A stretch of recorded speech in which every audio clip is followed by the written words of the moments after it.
Bismillahirrahmanirrahim. Assalamualaikum warahmatullahi wabarakatuh. Alhamdulillah. Nah, jadi untuk video kali ini kita ingin membahas tentang masalah tulang dan bulu atau rambut daripada bangkai binatang. Apakah itu suci ataukah najis?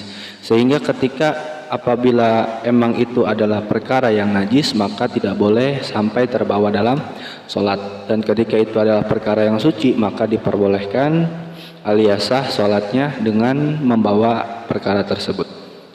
Di dalam kitab Kifayatul Akhyar, dan kami telah membuat catatannya,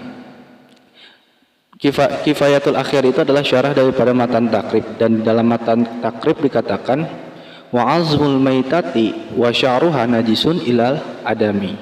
Jadi tulang daripada bangkai dan juga rambutnya itu hukumnya najis kecuali rambut daripada manusia. Dalilnya mana? Dalilnya itu ayat Al-Quran, wa hurrimat alaikumul maitatu, dan diharamkan kepada kalian itu bangkai. Maka kata Imam Taqiyuddin Al-Isni, wa tahrimu ma laisa biharamin wala dararin fi aklihi yadullu ala najasatihi. Mengharamkan perkara yang tidak haram dan juga tidak membahayakan ketika dimakan itu menunjukkan akan kenajisannya. Lalu apakah ada perbedaan pendapat ataukah adakah khilaf di dalam masalah tersebut? Yang pertama, di dalam masalah rambut atau bulu daripada bangkai binatang. Dari sini ada khilaf ulama, ada perbedaan pendapat ulama. Ada yang mengatakan najis, ada yang mengatakan tidak najis.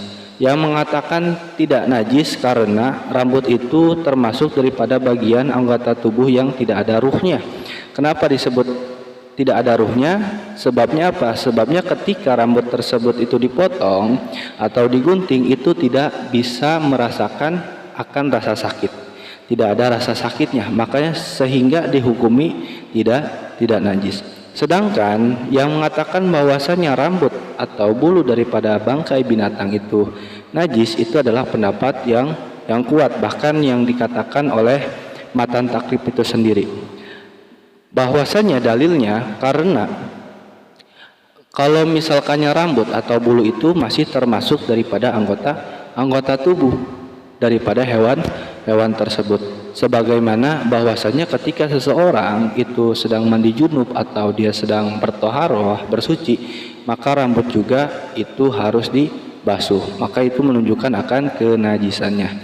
Menurut pendapat kedua yang mengatakan bahwasanya rambut binatang yang sudah menjadi bangkai itu hukumnya najis, dan ini adalah pendapat yang kuat. Lalu bagaimana dengan tulang? Tulang daripada bangkai binatang apakah najis atau tidak? Maka di sini ada khilaf juga, ada perbedaan pendapat di kalangan ulama. Yang pertama mengatakan tidak najis yang pertama mengatakan bahwasanya tulang itu sama seperti rambut. Ada yang mengatakan najis, ada yang mengatakan tidak najis. Tetapi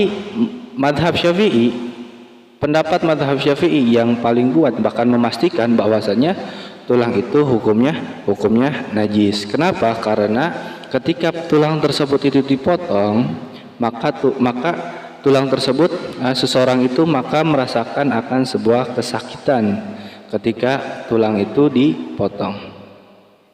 Lalu masalah rambut manusia, apakah rambut manusia itu najis atau tidak?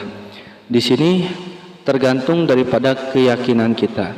Ya, apabila kita meyakinkan bahwasanya jenazah daripada manusia itu hukumnya najis, maka rambutnya juga najis. Tetapi pendapat yang paling kuat, pendapat yang paling unggul itu mengatakan bahwasanya manusia itu tidaklah najis jenazahnya.